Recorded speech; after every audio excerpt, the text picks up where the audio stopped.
माननीय सभासदों, माननीय अध्यक्ष जी,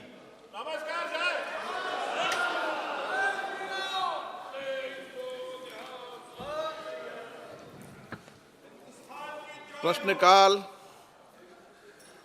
61 Shri Jasbir Singh Gill. Sir, question number 1 sir 61 61 sir. Your answer is laid on the table of the House. Sir, मैं आपके माध्यम से मंत्री जी से ये पूछना चाहता हूँ कि जितने भी मिडिल ईस्ट देश हैं, चाहे सेंट्रल एशियाई देश हैं, वो आज खाने पीने की कीमतें इतनी बढ़ चुकी हैं, चाहे अफगानिस्तान की हम मदद भी कर रहे हैं, वहाँ भी लोगों को खाना नहीं मिल रहा है। पंजाब के किसानों ने गोदाम भरे हुए हैं, सब्जी फल का उत्पादन इतना है। अगर ये वाघा बॉर्डर और खालड़ा बॉर्डर से ये ट्रेड खोल दें तो मैं समझता हूँ हमारे किसान का भला होगा और उधर का भी उनको फ़ायदा होगा। क्या कोई तय सीमा है जिस पे आप ये सेंट्रल एशियाई देश, पाकिस्तान को छोड़ दिए, हम हर लड़ाई में देश के साथ हैं। मेरी आपसे गुजारिश है, क्या मिडिल ईस्ट या सेंट्रल एशियाई देशों के साथ कोई भी कुछ तय सीमा पे कुछ ये व्यापार शुरू होगा पंजाब के लैंड रूट से? धन्यवाद। अध्यक्ष जी, हमारा जो ट्रेड रूट्स हैं, लैंड रूट्स हैं, वो भारत की तरफ से हमने बंद नहीं किए हैं। ट्रेड पर किसी प्रकार की रोक हमने नहीं लगाई है। लेकिन जो विषय आपने सेंट्रल एशियन कंट्रीज़ को लेकर या अफगानिस्तान को लेकर उठाया है, हमें समझना होगा कि कोई भी ट्रेड है उसका ट्रांजिट अरेंजमेंट वाया पाकिस्तान ही होगा, और इसके लिए जो जिम्मेदारी है वो रूट्स को ओपन करने की और ट्रेड को रिज्यूम करने की पाकिस्तान पर ही है। क्योंकि ये जो बैन लगाया है ये यूनिलैटरली पाकिस्तान ने इम्पोज किया है, भारत ने इम्पोज नहीं किया है। तो इसलिए ये जिम्मेदारी पाकिस्तान की है, क्योंकि ट्रांजिट उनकी टेरिटरी के थ्रू ही होना है। सभापति जी, मैं सिर्फ ये जानना चाहता हूँ, क्या पाकिस्तान से कोई व्यापार किसी बंदरगाह से हो रहा है? गुजरात की कुछ बंदरगाह से पाकिस्तान को सामान क्या जा रहा है, कुछ महाराष्ट्र की बंदरगाह से कोई सामान पाकिस्तान को जा रहा है? मैं ये जानना चाहता हूँ। धन्यवाद। अध्यक्ष जी, हमारा जो भी ट्रेड अभी तक पाकिस्तान के साथ होता था, अटारी वाघा बॉर्डर के थ्रू होता था, कराची पोर्ट के थ्रू होता था। इसके अलावा अभी हमारा लैंड रूट से तो नहीं हो रहा है, लेकिन सी और एयर रूट से कुछ जो हमारा व्यापार है वो JNPT Mumbai, ICD Tughlakabad, Mundra SEZ, ACC Mumbai, ACC Hyderabad, ACC Ahmedabad, इन सारी जगहों से अभी हो रहा है। Doctor T Sumati.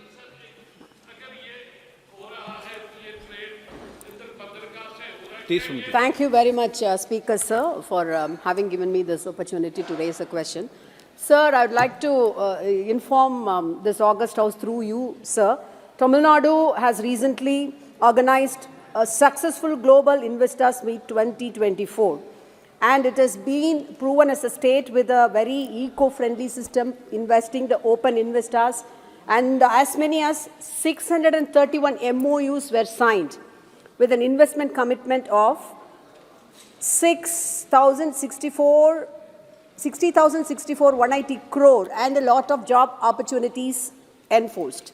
Sir, with this scenario, considering TN's commendable achievement, I would like to ask the Minister through you, sir, how does the Ministry plan to integrate the state's success into its broader agenda of enhancing ease of doing business and attracting investments on a national scale?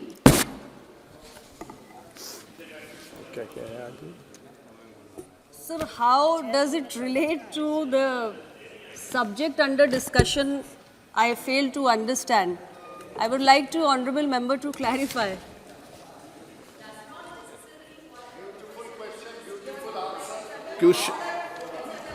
Question number 62 Shri Rajmohan Unnithan.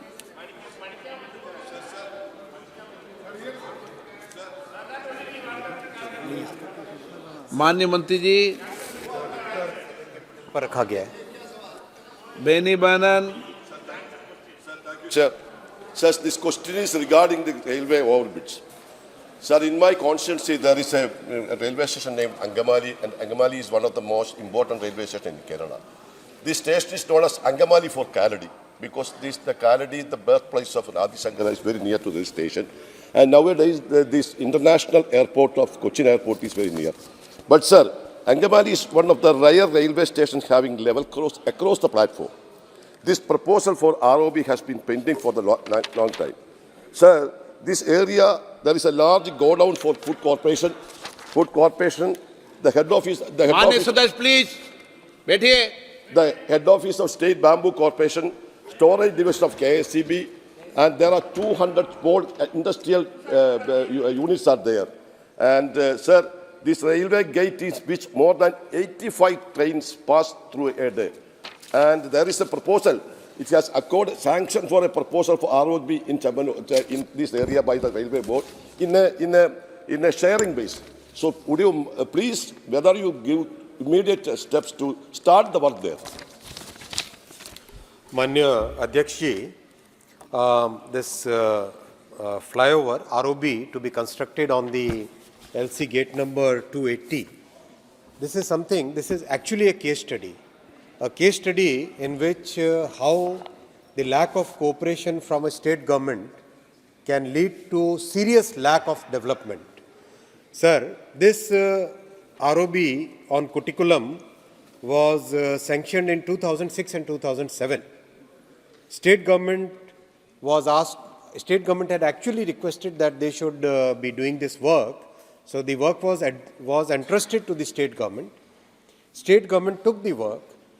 From 2006, 2007, all the way up to 2019, 2020, the state government could not execute the work. It's very unfortunate that our Prime Minister always says, Sabka Saath, Sabka Vikas, Sabka Vishwas, or Sabka Prayas. Sabka Prayas, all of us have to make an effort, then only things can move. Sir, honorable member, please listen to the entire answer. Sir, the project had to be removed from the pink book because of the lack of performance on part of the state government's company which was given this work. Then the project was reinstated once again in 2021.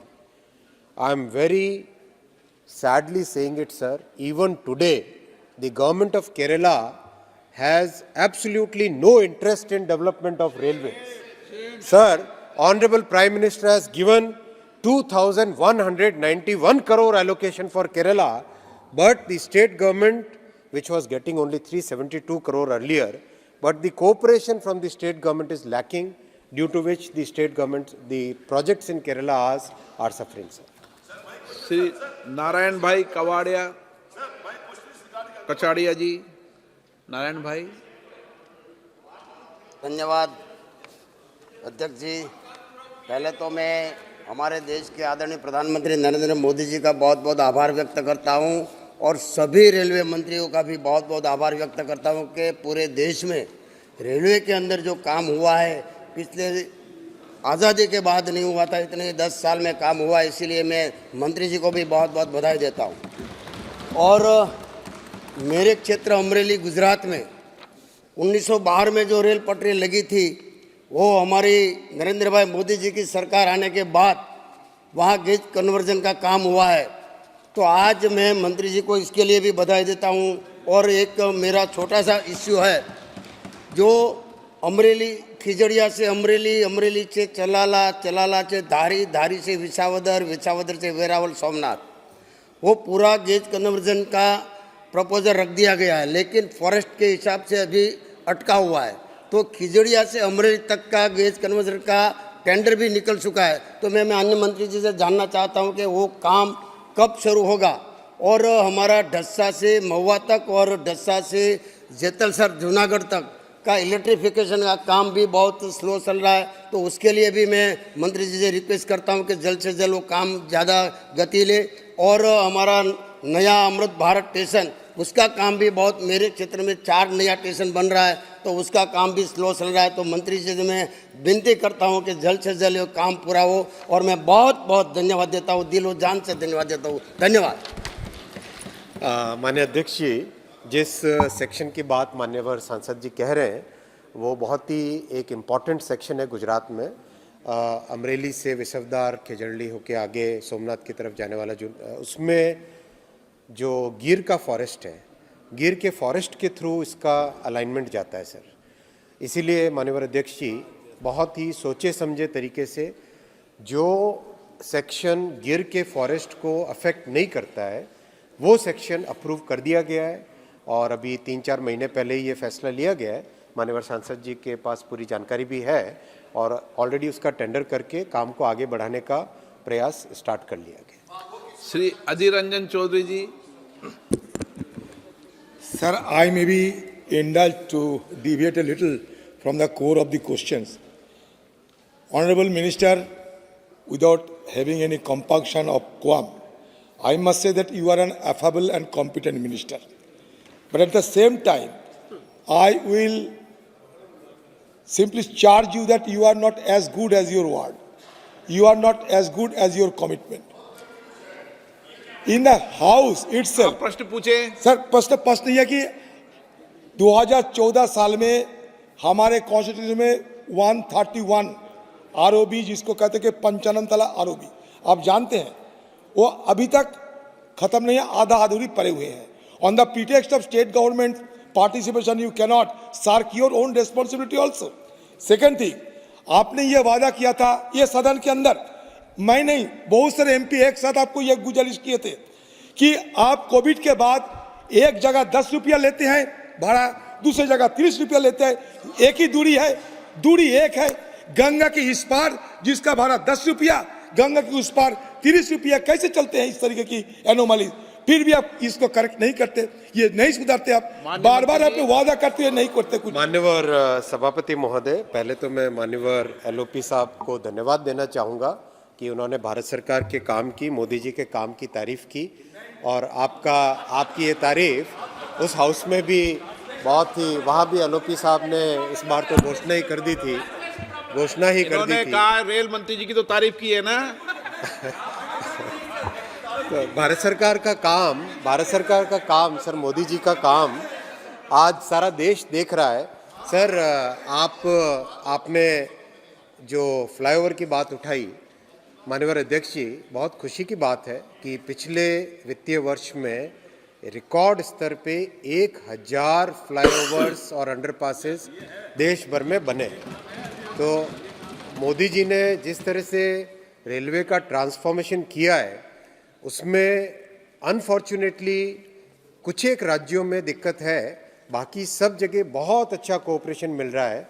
जहाँ जहाँ cooperation, हम तो बिल्कुल open mind के साथ, प्रधानमंत्री जी का हमेशा एक फेडरल स्ट्रक्चर पे विश्वास है, इसीलिए एक ओपन माइंड के साथ हर राज्य के पास जाते हैं और कहते हैं कि देखिए मोदी जी ने इतना एलोकेशन दिया है, अब आपकी तरफ से जो सहयोग हो सके वो सहयोग करिए। माननीय अध्यक्ष जी, जैसे वेस्ट बंगाल की अगर बात करें तो वेस्ट बंगाल के लिए जहाँ से बड़े लंबे समय से रेलवे मंत्री होते थे, बड़े लंबे समय तक रेल मंत्री होते थे, वहाँ पे मिलते थे वेस्ट बंगाल को मात्र 4380 करोड़ 2009 से 2014 में।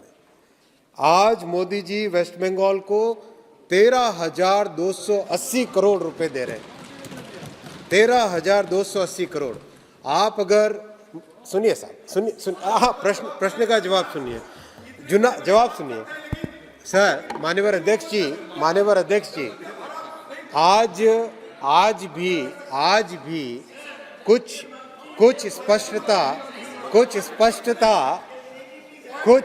स्पष्टता हमारे माननीय सदस्यों को रखनी पड़ेगी।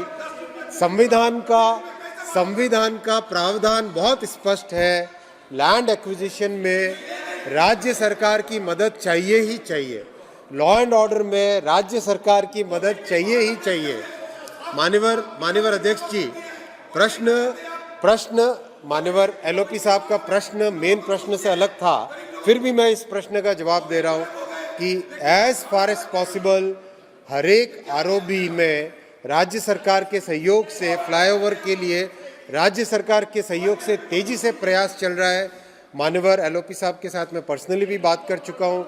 इस आरओबी में जो लैंडिंग एरिया है उसमें हमको मदद चाहिए राज्य सरकार की। जैसे ही राज्य सरकार से मदद मिलेगी हम काम करेंगे। और दूसरा जो फेयर का रैशनलाइजेशन की बात है वो ऑलरेडी विचाराधीन है रेलवे बोर्ड में, जैसे ही फैसला होगा निकल आएगा। तो जवाब तो दे दी आप क्या? Question number 63 Mahabali Singh.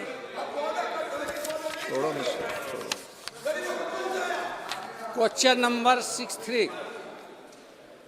बहुत ज्यादा उत्तेजित हो रहे हैं, लेकिन उत्तेजना में भी एक शिष्टाचार होता है, एक तरीका होता है बात करने का। और जो शब्दावली आप इस्तेमाल कर रहे हैं, ये कदापि भी किसी को स्वीकृत नहीं हो सकती है। आपकी शब्दावली को आप विड्रॉ करिए। आप जरा ढंग से अपना प्रश्न उठाइए।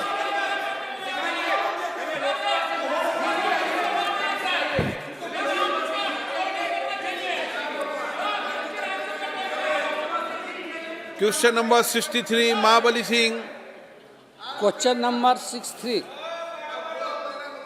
बाद में उधर नहीं रहते आप। माननीय अध्यक्ष महोदय, उत्तर सभा पटल पर प्रस्तुत है। माननीय मंत्री जी, उत्तर सभा पर प्रस्तुत है।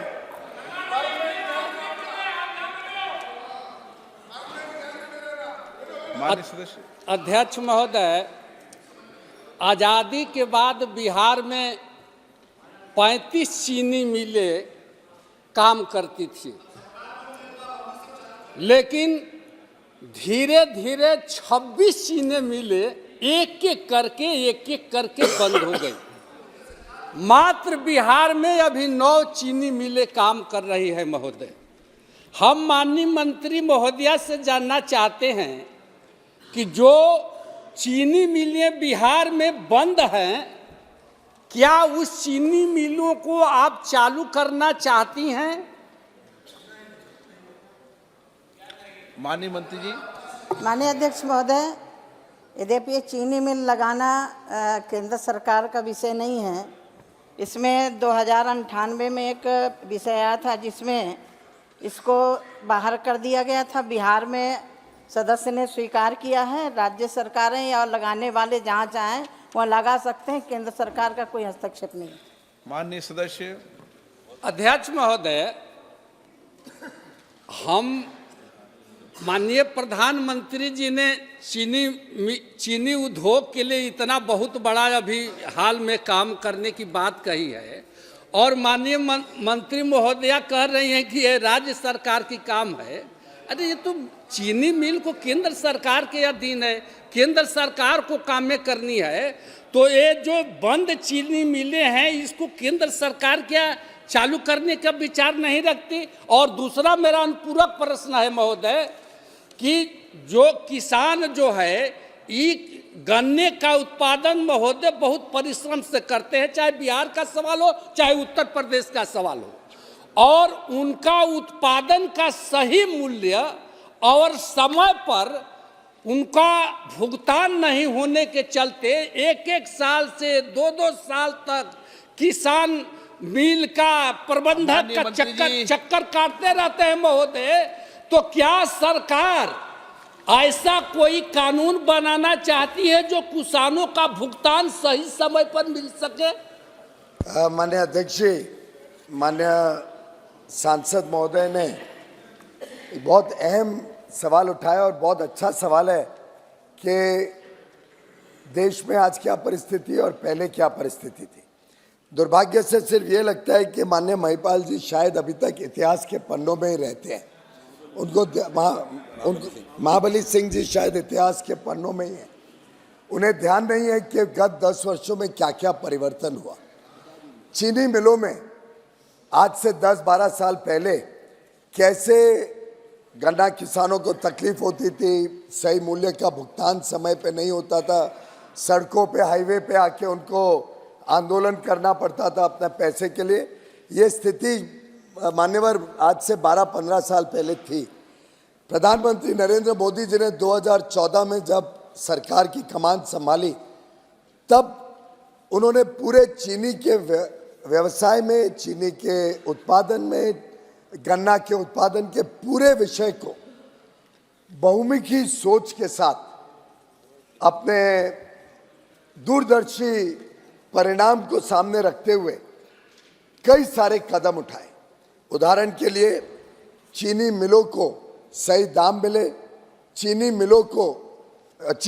मिलों का जो ऋण था उस ऋण को किस प्रकार से लंबे समय दे के उसको समाप्त किया जा सके।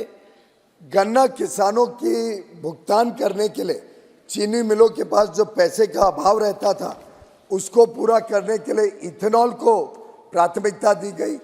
कहाँ उस समय मात्र 1% पेट्रोल में इथेनॉल की मिक्सिंग ब्लेंडिंग होती थी, आज वो बढ़कर 12% हो गई है। एक 1200% एक प्रकार से वृद्धि हुई है। और इन दिनों में जिस प्रकार से इथेनॉल का तेज गति से इस्तेमाल हुआ उससे चीनी मिलों की भी आमदनी बढ़ी, चीनी मिलें भी वायबल हो गई, उनके पास पर्याप्त पैसा आने लगा। और उसी के कारण आप देखेंगे कि गत कई वर्षों से 99% भुगतान समय पे होता है। कोई किसान का आंदोलन देश में किधर देखने को नहीं मिलता है। मैं आपको अगर आंकड़े दूं तो 2013-14 में कुल जो केन का भुगतान था वो 57,000 करोड़ रुपए था और केन ड्यूज 2-2, 3-3 साल बाद दिए जाते थे। हमारी सरकार आने के बाद अगर 2022-23 का आंकड़ा देखें तो केन का उत्पादन, गन्ने का उत्पादन भी लगभग 1.5 गुना हो गया। उसके अलावा जो वैल्यू थी गन्ना किसानों की वो 1,15,000 करोड़ रुपए हो गई और वो 1,15,000 करोड़ में मान्यवर 1,14,000 करोड़ समय पे हो गया, 99% से ज्यादा। और मात्र 516 करोड़ यानी 99.5% पे हो गए। मान्य 516 करोड़ सिर्फ रह गए। 3 चीनी मिले अधिकांश इसमें और यूपी की है, वो तीनों चीनी मिले, उनके ऊपर भी सख्त कार्रवाई हो रही है। ये जो बात है कि गन्ना किसान को भुगतान में तकलीफ, इस पे जिस प्रकार से प्रधानमंत्री नरेंद्र मोदी जी ने प्रहार किया, जिस प्रकार से उनकी आमदनी बढ़ाने के लिए कई सारे कदम उठाए, जिस प्रकार से उनको समय पे आज पूरा पैसा मिलता है, उसके कारण प्रोडक्टिविटी, उत्पादनता भी बढ़ी है गन्ना किसानों की। और देश भर में गन्ना किसानों ने, चाहे वो समय समय पर इथेनॉल का उपयोग ज़्यादा हो, एक्सपोर्ट हो, अलग अलग माध्यम से, एक तरफ गन्ना किसान खुश है, दूसरी तरफ सभी कोऑपरेटिव, श्रीनिवास जी हाथ उठा रहे हैं, सभी कोऑपरेटिव मिल्स देश भर की पुनः जागृत हो गई हैं, पुनः प्रॉफिटेबिलिटी में आ गई हैं, पुनः उनके कर्मचारियों को नौकरी सुरक्षित हो गई है। और दूसरी तरफ शुगर इंडस्ट्री के कारण आज पर्यावरण को भी लाभ हो रहा है। पर्यावरण में प्रभाव हुआ कि इथेनॉल ब्लेंडिंग के कारण पेट्रोल का इंपोर्ट कम हुआ तो विदेशी मुद्रा में भी लाभ हुआ। तो ये जो बहुमुखी सोच है, इसके कारण आज देश तेजी से प्रगति कर रहा है और देश के गन्ना किसान भी बहुत राजी खुशी आज इस काम के साथ जुड़े हैं। क्वेश्चन नंबर 64 सी थॉमस। मिनिस्टर को रिप्लाई कर। माननीय मंत्री जी ऐसे हल्ला गुल्ला करने के बदले पहले जानकारियां निकालें माननीय सदस्य। 22-23 का पूरे देश में मात्र 516 करोड़ बकाया है। ये जो बात कर रहे हैं, ये अभी जो गन्ना खरीदा गया है, ये अभी के गन्ना की बात कर रहे हैं और अभी के गन्ना का पैसा पर्याप्त मात्रा में पे हो जाएगा। दुर्भाग्य है कि नासमझी से आंकड़ों को हेर फेर कर रहे हैं। प्लीज क्वेश्चन नंबर 64 मंत्री जी, विज्ञान और प्रौद्योगिकी मंत्री जी, अध्यक्ष महोदय, मंत्री आप थोड़ी है। अध्यक्ष महोदय, उत्तर सभा पटल पे रखते हैं।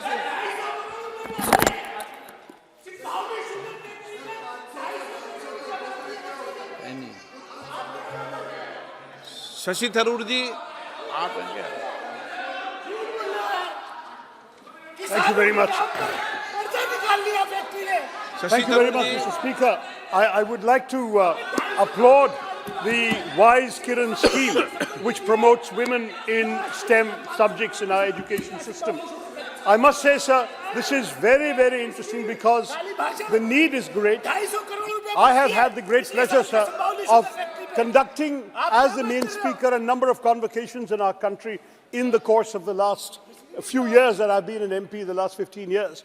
And in the 75 or 80 convocations where I've spoken, it has struck me, sir, that even in institutions where women are a very small percentage of the workforce, of the student body, where women are maybe even just 25% of the student body, 90% of the prize winners, the diploma holders, the gold medalists tend to be women.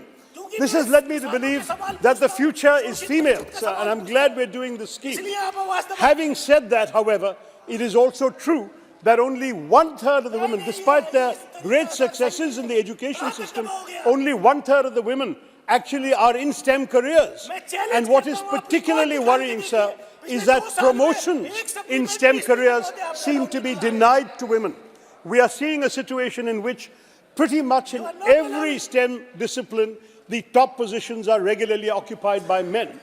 Does the government have any thought about whether there could be gender affirmative programs, not only to ensure that women who do well in their studies get career opportunities, so the number of women in STEM disciplines and careers goes up, but also whether there should be some encouragement to put women in leadership positions, because it's startling to see that when a woman and a man, even the woman with higher marks, gets into a STEM career, the man's promotion comes 2 or 3 years before the woman's does. And this is a pattern that has been studied, and I would love to know if the government has looked into the matter and has any thoughts on how to remedy it. Thank you, sir.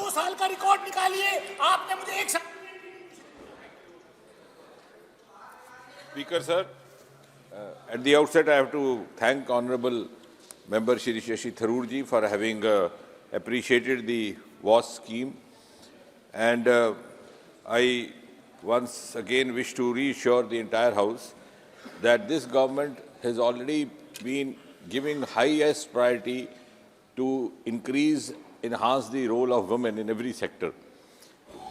And Prime Minister Modi has been reiterating this very often whenever he has a platform to speak. And he's been talking about Nari Shakti, Nari Samarth. In fact, in this House also, the very first bill that was presented was dedicated to the woman power of India. And therefore, I would like to also clarify that there is no gender bias in carrying out promotions. And you will be pleased to know when I just cite a figure that we have, of course, as you rightly said, the number of women scientists is still lower compared to the male sites. Yes, it is, to be precise, 18.6%. The R&D projects run by women are up to 25%, but the higher education enrollment has increased tremendously over the last few years. It's gone up to 43%, which means tomorrow, these girls, when they take over those positions, the proportionate number of the working scientists will also go up to almost 50%. Now, having said that, as far as the contention that the top positions are manned only by men, I would rather say they are now being manned by women. In the sense, for example, in space, our Aditya project is being headed by a woman called Nijar from Tamil Nadu.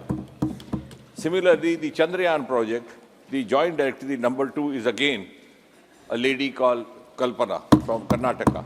So it's not true. On the other hand, in fact, the common realization is that in the science fraternities, in the science streams, the women have already evolved from the participatory role to the leadership role. It is now they are deciding to what extent the men have to be participants in what roles. And I think, without being boastful, the very scheme of WAS was started by the NDA government when Mr. Vajpayee was the Prime Minister, and thereafter it was taken up by Prime Minister Modi after he took over in 2014, and he further extended in the form of the Kiran scheme, which is... नहीं हुआ वो बता रहा हूँ मैं. बीच में ये हुआ कि बजट बीच में ये हुआ कि बजट 2014 में था 44 करोड़ और 2024-25 में 135 करोड़, यानी तीन गुना बजट बढ़ा. Having said that, we are already in it, and I am glad that Kerala is also getting tremendous benefit out of it. We have started a scheme called CURI, which is providing support to women in the university levels. So incidentally, Kerala does not have a women university, but we have extended the same support to the Kerala colleges. So we have 2 in Kottayam, 2 in Thrissur, 1 in Thiruvananthapuram, 1 in Ramaswamapuram, and 1 in Allapur. So we are extensively giving support regardless of whichever the government there. Question number 65 Shri Dhairyasheel Mane. माननीय मंत्री जी. उत्तर सभा पटल पर रखा है. श्री प्रताप राव जाधव. धन्यवाद अध्यक्ष जी, आपने मुझे प्रश्नकाल में आप जो अवसर दिया इसके लिए मैं आपका आभारी हूँ. माननीय अध्यक्ष जी, भारत के यशस्वी प्रधानमंत्री श्री नरेंद्र मोदी जी के नेतृत्व में आज भारत $5 ट्रिलियन की अर्थव्यवस्था बढ़ाने की ओर तेजी से अपने कदम बढ़ा रहा है. माननीय अध्यक्ष जी, हम इस लक्ष्य की प्राप्ति तब तक नहीं कर सकते जब तक कि हम भारतीय उद्योगपतियों को विदेशों में अपना कृषि एवं अन्य औद्योगिक सामान निर्बाध रूप से बेचने की सुविधा मुहैया नहीं करा सकते. माननीय अध्यक्ष जी, विभिन्न देशों में भारत के निर्यातकों पर टैरिफ तथा नॉन टैरिफ बैरियर लगाकर भारत के सामान को उन देशों में बेचने से रोका जाता है. महोदय, कई देश ऐसे जो भारत के निर्यातकों पर एंटी डंपिंग ड्यूटी तथा विभिन्न प्रकार की कस्टम ड्यूटी लगाकर भारत के सामान को महंगा कर देते हैं, जिसकी वजह से भारत का निर्यातक अपने सामान को अंतर्राष्ट्रीय बाजार में नहीं बेच पाता है. महोदय, मैं माननीय मंत्री जी से जानना चाहूँगा कि क्या भारत सरकार इन निर्यातकों की समस्याओं का निराकरण करने के लिए विभिन्न देशों की सरकारों से बातचीत कर कोई ऐसा हल निकालेंगी कि जो अन्य देशों में हमारे निर्यातकों पर भारी टैक्स का बोझ कम हो सके. साथ ही साथ भारत सरकार ने कृषि उत्पादों जैसे कि कपास, सोयाबीन, चीनी, चावल के निर्यात पर जो प्रतिबंध लगाए हैं उनको हटाने पर विचार करेंगी ताकि भारतीय निर्यातक अपने सामान को अंतर्राष्ट्रीय बाजार में आसानी से बेच सके. अध्यक्ष जी, सबसे पहले तो मैं माननीय सदस्य को आपके माध्यम से ये सूचित करना चाहती हूँ कि हमारे कृषि निर्यात बहुत बेहतर परफॉर्म कर रहा है और पिछले वित्तीय वर्ष में हमारा जो कृषि निर्यात रहा वो $50 बिलियन से ज़्यादा रहा. जहाँ तक हमारे निर्यातकों की दूसरे देशों में जिन ट्रेड बैरियर्स का वो सामना करते हैं उसका विषय है, तो इस संबंध में मैं बताना चाहती हूँ कि हर देश अपने टेरिटरी में आने वाले प्रोडक्ट्स की सेफ्टी और क्वालिटी को इंश्योर करने के लिए अपना एक रेगुलेटरी स्ट्रक्चर बना के रखता है और कई बार ये डोमेस्टिक मैन्युफैक्चरर्स को भी अप्लाई करते हैं और निर्यातकों को भी. लेकिन कई बार ऐसा होता है कि दो देशों के रेगुलेटरी स्ट्रक्चर्स में आपस में कुछ गैप्स होते हैं. कई बार इम्प्रॉपर इम्प्लीमेंटेशन होता है या किसी तरीके की आर्बिट्रेरीनेस होती है या लैक ऑफ ट्रांसपेरेंसी होती है, जिसके कारण ये बैरियर्स की तरह प्रतीत होते हैं. ऐसी अवस्था में निरंतर भारत सरकार और हमारा मंत्रालय जो हमारे निर्यातक किसी भी देश में अपने कृषि उत्पाद को या किसी भी अन्य उत्पाद को निर्यात कर रहे हैं, किसी भी प्रकार के बैरियर का, ट्रेड बैरियर का यदि वो सामना करते हैं तो उसके लिए हम उनकी मदद करते हैं. इसके लिए हमारे पास कई मैकेनिज्म्स हैं. अभी हमने हाल ही में एक टास्क फोर्स भी गठित की है. ये टास्क फोर्स एक ऐसी कोर टीम के रूप में है जिसमें 25 हमारे अलग अलग मंत्रालय, हमारे EPCs और हमारे एक्सपोर्टर्स, स्टेक होल्डर्स सभी लोग शामिल हैं, जिनसे हम चर्चा करते हैं और किस कंट्री में वो कौन सा ट्रेड बैरियर फेस कर रहे हैं उसके बारे में उनके स्पेसिफिक ट्रेड कंसर्न को समझते हैं. इन विषयों को हम आवश्यकता पड़ने पर WTO में भी उठाते हैं और अलग अलग जो हमारे ट्रेड पार्टनर्स हैं उनके लिए जो हमारे पास इंस्टीट्यूशनल मैकेनिज्म्स अवेलेबल हैं उसके माध्यम से और अपने मिशंस की मदद से उन देशों से भी हम बातचीत करते हैं और बातचीत के जरिए इन बैरियर्स को एड्रेस करने की कोशिश करते हैं. श्री गौरव गोगोई जी. धन्यवाद अध्यक्ष महोदय. सर, ये ट्रेड को लेके ये सवाल है। और ट्रेड में हम देखते हैं कि चीन से बहुत सी चीज़ें आज भी भारत इंपोर्ट करता है, विशेष रूप से मोबाइल फ़ोन में। सर भारत में आज हम मोबाइल फ़ोन की मैन्युफैक्चरिंग तो कर रहे हैं, लेकिन ये जो मेड इन इंडिया की जो मोबाइल फ़ोन है, इसके अंदर अगर आप कंपोनेंट्स देखोगे तो वो मेड इन चाइना कंपोनेंट्स है। So made in India mobile phone, लेकिन कंपोनेंट है मेड इन चाइना। तो जिस वक्त सर चीनी सोल्जर लद्दाख में हमारे किसानों के साथ मुठभेड़ कर रहा है, भारत सरकार क्यों चीन से ये मोबाइल कंपोनेंट्स इंपोर्ट कर रही है? क्यों भारत सरकार दूसरे देशों में नहीं देख रही कि हम दूसरे देशों से ये इंपोर्ट करें, और क्यों हम अपने इंपोर्ट डिपेंडेंसी चाइना पे अब बना रखें, विशेष रूप से मोबाइल फोन में, जहां पे प्रिवेसी का मामला हो सकता है, सर्वेलेंस का मामला, सर कंप्लीट एक सेंटेंस सर, सर्वेलेंस का मामला हो सकता है, स्नूपिंग का मामला हो सकता है। पूरी दुनिया में आज विभिन्न देश चाइना की जो इंटेलिजेंस कैपेसिटी है, एस्पियोनाज की कैपेसिटी है, उस पर संदेह की नजर से देख रही है, और हम अपने he made in India mobile phone में मेड इन चाइना कंपोनेंट दे रहे हैं, तो हम क्यों दूसरे देशों पे अपनी बात ये तो ध्यान दे रहे हैं? माननी है। चलिए मंत्री जी देंगे जवाब। सर, जैसा कि मैंने पहले भी बताया कि हमारे देश में किसी भी देश के माध्यम से जो भी हम कमोडिटी इंपोर्ट करते हैं, हमारे अपने जो रेगुलेटरी फ्रेमवर्क है उसके प्रोविजंस के आधार पे करते हैं, जिसमें खास तौर से सेफ्टी का जो एंगल है उसका ध्यान रखा जाता है। जो आपने स्पेसिफिक विषय चाइना के संबंध में उठाया है, इस पर मैं और जानकारी प्राप्त करके आपको सूचित करता हूँ।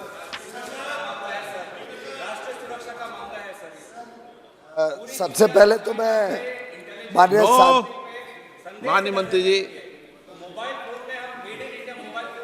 मंत्री जी आप बोलिए। माननीय सांसद जी को आपके माध्यम से सूचित करना चाहूँगा कि ये बात बोल रहे हैं कि 2014 के पहले तो पूरे फोन बंद के बंद पूरे के पूरे भारत आते थे, उसमें सिक्योरिटी रिस्क इनको कभी दिखा नहीं।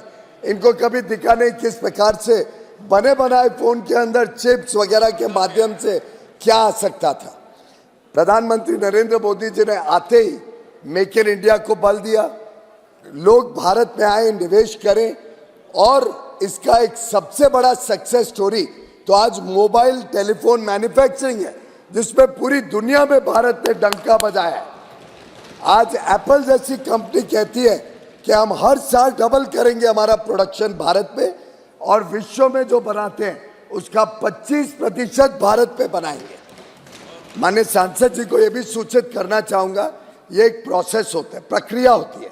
प्रक्रिया में पहले फ़ोन बनाने के लिए कंपनियाँ आती हैं, अमेरिकन कंपनियाँ भारत में बड़े पैमाने पे आ रही हैं, कोरियन कंपनियाँ, जापानीज़ कंपनी बड़े पैमाने पे आ रही हैं। जब फ़ोन बनना शुरू हुआ और उनको दिखा कि आज मार्केट है, बड़े पैमाने पे फ़ोन बन रहे हैं, फ़ोन में कंपोनेंट्स लगेंगे, तो स्वाभाविक रूप से कंपोनेंट इकोसिस्टम इसके पीछे आएगा, आने लगा है, शुरू हो गया।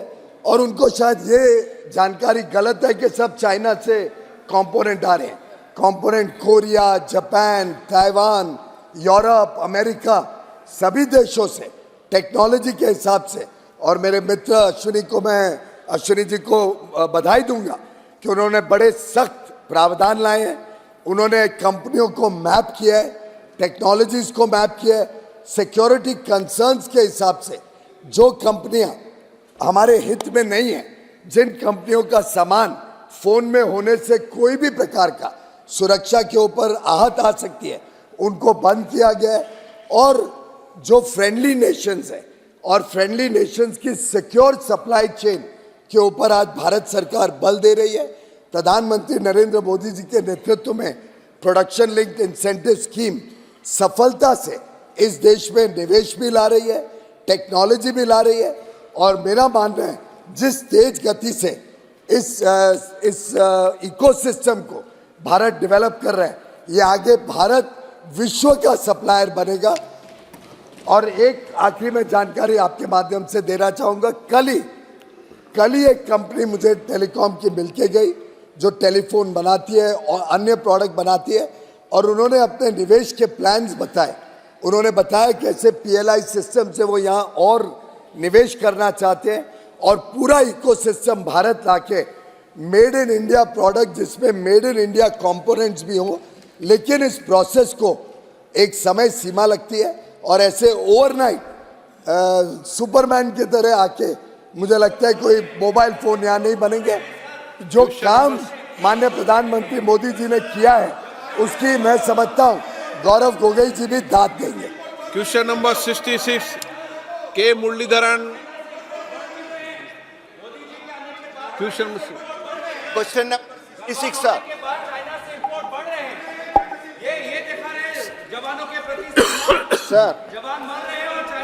Sir, there are lot of cases in various states in India regarding the encroachment of railway lands. Sir, the reason is railway is not utilizing their own lands. In my constituency also in Talasheri, 50 acres of railway land is still vacant. So I want to know from the government whether the Railway Land Development Authority is considering any land development project under the public-private partnership in these idle railway lands.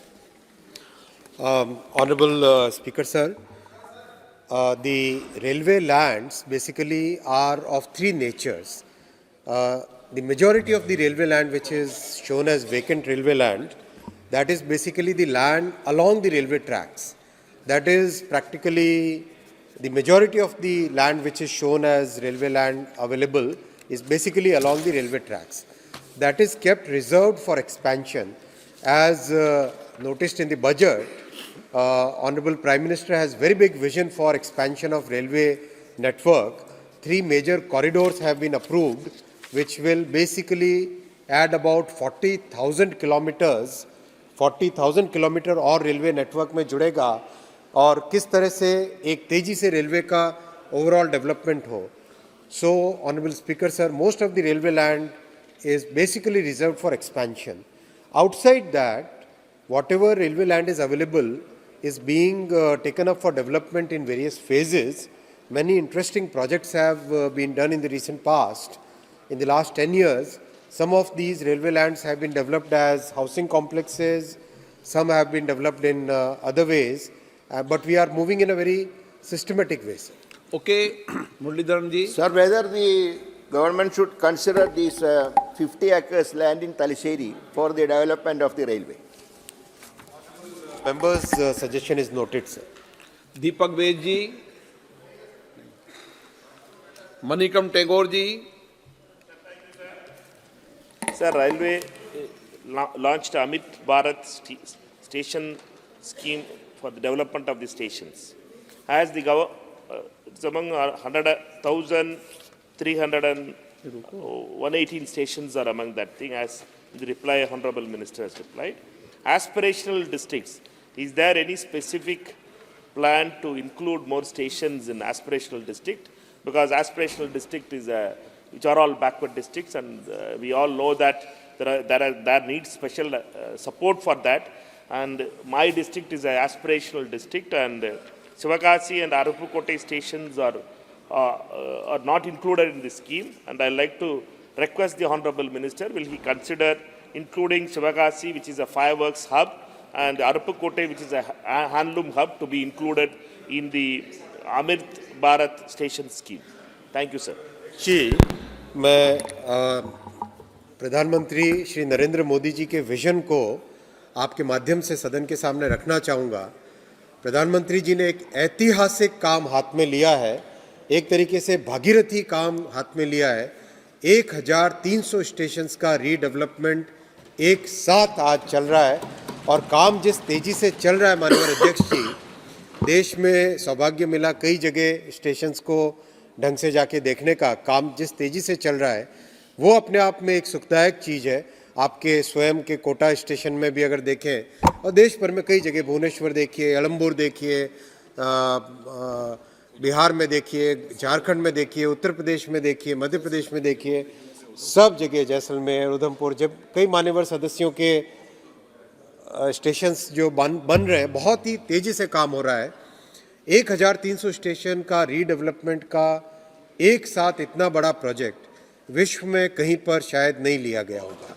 ये इतना बड़ा station redevelopment का काम है, ये और अच्छा progress हो जाए, इससे बहुत सारी लर्निंग्स भी आ रही है. माननीय अध्यक्ष जी, जो प्रधानमंत्री जी का विजन है कि शहर के दोनों हिस्सों को जोड़े और एक बहुत अच्छा रूफ प्लाजा बने, नई अर्बन स्पेस बने, वो सब इस प्रोग्राम के माध्यम से साकार हो रही है. IB Eden जी. सर, आपके माध्यम से बहुत ही महत्वपूर्ण विषय उठाना चाहता हूं सर। आप इस प्रोजेक्ट के लिए आपके भी ग्रीन सिग्नल चाहिए sir. Sir, I've already raised this issue to the Honorable Minister. It is regarding 110 acres of land in my constituency in Ernakulam, which the Indian Railway owns. This is a marshalling yard, and as we all know that the Ernakulam town and junction railway stations have been in a stagnant position. And the only way to develop the railways in Kerala is to develop this particular railway station, where inside the heart of the city you have 110 acres of land. The Railway Land Development Authority, RLD, have made a study on this. A detailed project report has been made. I hope the Honorable Minister and the government would consider this matter very positively. Also, sir, what is the present status of the Shabari Rail project in Kerala? Is the government intending to take up the project, or government has dropped the projects? Honorable Speaker, sir, the Shabari Rail project is another classic case study in which after so many years of effort, because of the lack of cooperation from the state government, because of the lack of cooperation on land acquisition, lack of cooperation on giving the matching fund, the project has not really taken the kind of progress which it should have made. Right now we are working on two possible alternative alignments. One of the alignments actually takes the project railway line all the way very close to the Shabari shrine, and the other alignment basically terminates about 25 or 26 kilometers before the shrine. So once both the alignments are kind of fully examined, then only a final decision can be taken. And regarding the Ernakulam railway land, I'll request the honorable member to come and meet me. We can discuss what best use it can be put to. Kerala government is in Indie block. Sir, मैं आभारी हूं sir कि आपने पूरा प्रश्न को पूछने की अनुमति दी। सर, मैं सबसे पहले तो अपने यशस्वी प्रधानमंत्री जी का और माननीय रेल मंत्री जी का आभार व्यक्त करना चाहता हूं। सर, मैंने लंबे काल से पार्लियामेंट में आने का मौका मिला। हिंदुस्तान की आज़ादी के बाद ये पहली सरकार है, 10 साल की सरकार, जिसने मोदी जी के नेतृत्व में निश्चित तौर पर पूरे देश के स्टेशनों का पुनर्विकास करके कीर्तिमान स्थापित करने का काम किया। दिल से आभार व्यक्त करना चाहता हूँ। सर, मेरे संसदीय क्षेत्र में अमृत भारत स्टेशन के लिए सर एक स्टेशन का आपने पिछले बार चयन किया था सर, तरेगना स्टेशन का। सर, काम प्रारंभ हो गया है, थोड़ा विलंब से मगर काम प्रारंभ हो गया।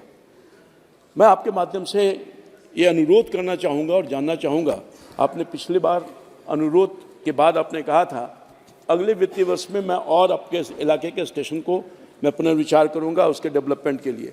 तो मैं जानना चाहता हूं सर, मेरे स्टेशन में बहुत ही महत्वपूर्ण है दानापुर मंडल भी है सर, वहाँ पर बेटा, पुनपुन, सदिशोपुर, क्या इन स्टेशनों को अमृत भारत स्टेशन के अंतर्गत लाने की महती कृपा करेंगे ताकि बिहार का वो पटना का इलाका भी विकसित हो सके और लोगों का कल्याण हो सके। सर, माननीय संसद में प्रश्नकाल के समय हम पॉलिसी मैटर पे पूछें, अब एक एक स्टेशन पे सब पूछेंगे, कैसे चलेगा बताओ? पॉलिसी मैटर पे पूछे, एक संसद में प्रश्नकाल पर एक व्यापक हिसाब होना। मैं तो कई बार ये स्टेशन नहीं बना, वो स्टेशन नहीं बना, पैसेंजर घायल हो गया, पैसेंजर। चलिए मंत्री जी जवाब दो। मान्यवर सदस्य, में प्रश्नकाल, संसद का प्रश्नकाल सबसे महत्वपूर्ण समय होता है और इस समय जो प्रश्न और उसका जवाब है उससे पूरा देश देखे कि क्या कुछ पॉलिसीज के अंदर क्या क्या हो रहा है, तो अच्छा लगेगा। मैं पहले तो मान्यवर सांसद जी का धन्यवाद देना चाहूँगा कि जिस तरह से फील्ड में डिफ़िकल्टीज आई उसमें मान्यवर सांसद जी ने स्वयं इंटरवेंशन करके कई समस्याओं का समाधान किया, इसलिए मैं मान्यवर सांसद जी का धन्यवाद देना चाहूँगा। और जो बाकी नए स्टेशन और जोड़ने का आपने निवेदन किया है, मैं माननीय सांसद जी से निवेदन करता हूँ एक बार चाय पे बैठते हैं और जो यथासंभव आगे तो चैम्बर में बात कर लेना। आप अरविंद सावंत जी। स्पीकर साहब, बहुत बहुत धन्यवाद। एक अच्छा कदम सरकार ने उठाया, उसकी सराहना करता हूँ। एक मुंबई में विक्टोरिया टर्मिनस का नाम हमने छत्रपति शिवाजी महाराज टर्मिनस किया। आपने इसमें उसका भी प्रावधान किया, ऐसा मुझे समझ में आया है। मैं आपका धन्यवाद देता हूँ। एक ही दरखास्त है, विनती है, बहुत सालों से करते आया हूँ कि वहाँ छत्रपति शिवाजी महाराज का स्टैचू लगाइए। वो जवाब देते हमारे पास पॉलिसी नहीं है। केवड़िया पे वल्लभ भाई पटेल जी का स्टैचू बनाया, म्यूरल भी बनाया हुआ है। विश्वेश्वरैया पे विश्वेश्वरैया का भी स्टैचू बनाया है। छत्रपति शिवाजी महाराज का स्टैचू अगर स्टेशन के सामने, उसकी जो गरिमा है उसको ठेस न पहुंचाते हुए बिठाने की कोशिश करनी है। मैंने उनको प्लान भी दिया, डिजाइन भी दी थी। आप अगर उस पर अनुमति देंगे तो बहुत बहुत शुक्रिया। माननीय अध्यक्ष जी, छत्रपति शिवाजी महाराज भारत के ऐसे गौरवशाली, ऐसे ऐतिहासिक युग पुरुष रहे जिन्होंने इस देश के इतिहास में अपना नाम एक बहुत ही गौरव, बहुत ही स्वर्ण अक्षरों में रखा है।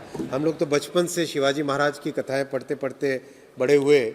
उस स्टेशन का, छत्रपति शिवाजी महाराज टर्मिनल स्टेशन को वर्ल्ड क्लास बनाने में कोई भी कसर नहीं रखी जाएगी।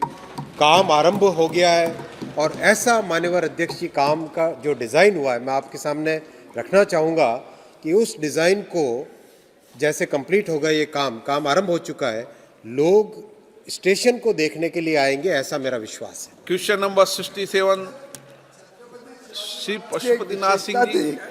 एक विशेषता थी कि कोई भी अगर उनको धोखा देता था तो वो उससे पूरा बदला भी लेते थे। पशुपतिनाथ सिंह जी, प्रश्न संख्या 67 पूछता हूँ। माननीय मंत्री, laid on the table of the house, sir. धन्यवाद अध्यक्ष महोदय। सर्वप्रथम तो मैं माननीय मंत्री जी और माननीय प्रधानमंत्री जी को बधाई दूंगा कि आज़ादी के बाद 2014-65 वर्षों में कोयला का उत्पादन 462 मिलियन टन प्रतिवर्ष होना शुरू हुआ था और आज 10 वर्षों में वह दुगना से अधिक हो गए। 893.19 मिलियन टन वार्षिक उत्पादन होना शुरू हो गया। देश के समृद्धि में कोयले का बहुत बड़ा योगदान होता है। जब यह रिकॉर्ड उत्पादन शुरू हुआ तब ओबी डंप की समस्या आई, क्योंकि ज़्यादा ओपन कास्ट से कोयला निकालकर और बड़े बड़े पहाड़ बना दिए। समय 12 बजने वाला है, इसलिए शॉर्ट पूछ लेंगे तो जवाब दे देंगे। एक तो बहुत मुश्किल से अध्यक्ष महोदय, कई बार कोशिश किया। नहीं, मैं तो आपके हित के लिए कह रहा हूं, अगर आप शॉर्ट पूछ लो जवाब दे देंगे। बहुत संक्षिप्त में है। हाँ, बहुत संक्षिप्त में है। मैं बात भी करता हूं बहुत संक्षिप्त।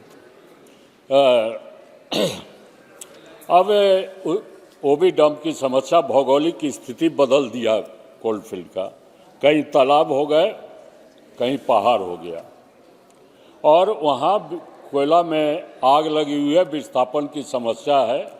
राज्य सरकार इनको जमीन उपलब्ध नहीं करे। हमारा प्रश्न है कि यह नियमानुकूल है कि कोई रहती लैंड कोई देता है, अधिग्रहण होता है, तो कोयला उत्पादन करने के बाद उसको समतल बनाकर और उसको वापस कर दिया जाए। क्या इस पर सरकार विचार रखती है? सर, जैसे मान्य सदस्य ने उल्लेख किया कि कोयला प्रोडक्शन के बारे में उन्होंने उल्लेख किया है, मैं सदन को आश्वस्त करना चाहता हूं, जो हम लगभग 500 मिलियन टन, 550 मिलियन टन से ज़्यादा उत्पादन 2013-14-15 में होता था। जब मोदी जी आने के बाद हम अभी इस बार 1 बिलियन टन क्रॉस कर रहे हैं sir. We are crossing 1 billion ton, that is 1000 million ton.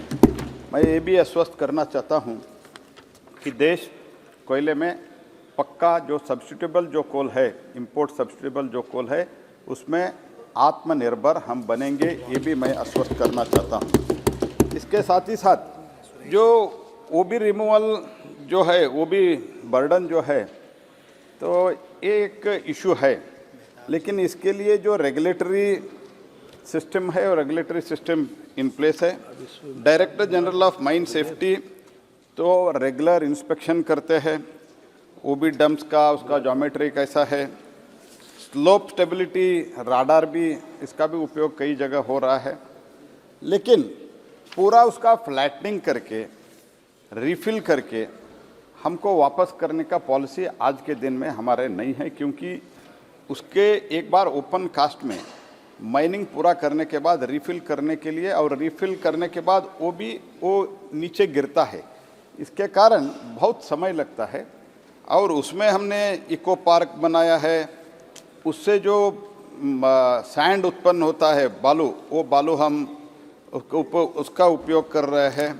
और उसे ये भी हम कंसिडर कर रहे हैं सोलार पार्क, जो अभी ओबी साइड जो है उसका सोलार पार्क भी उसके ऊपर लगाने का कंसिडरेशन में है। तो ओवरऑल तो जो लैंड कैसे उपयोग करें, इको पार्क कैसे करें, ये सब सोच रहे हैं, लेकिन ये रिस्की रहता है, इसलिए फ्लैटन करके वापस करने का अभी तो सोच सरकार के सामने नहीं है। Question number 68 K Suresh ji. Sir, question number 68। Statement. आप 1 सेकंड में पूछो, 1 सेकंड में जवाब। Honourable speaker sir,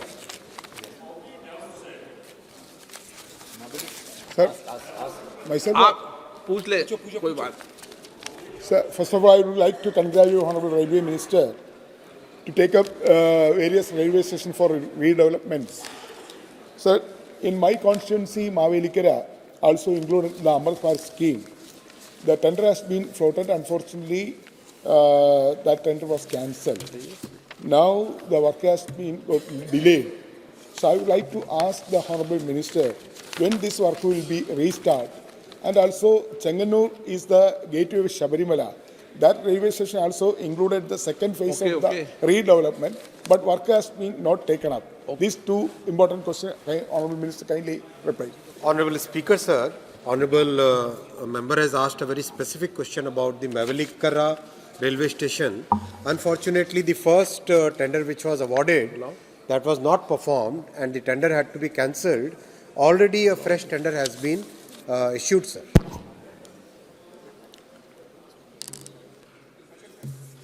Supplementary, chalo. There is a proposal from Chenganur to Pamba, elevated railway line. So, what is the present situation? Whether the survey is over, alignment has been finalized, the project has been approved by the railway board. When this railway line will be started the work? Honorable Prime Minister Shri Narendra Modi ji is fully committed towards development of railway network in Kerala, and one of the projects which is very important is the project which takes the railway network to the holy shrine of Shabarimala. The Chenganur to Pamba railway line is a new alignment which has been suggested by Dr. E. Sridharan Saab. The DPR is right now under preparation, sir, and as and when the alignments are frozen and DPR is completed, then the next steps will be taken. Okay, प्रश्नकाल समाप्त। माननीय सदस्यगण, माननीय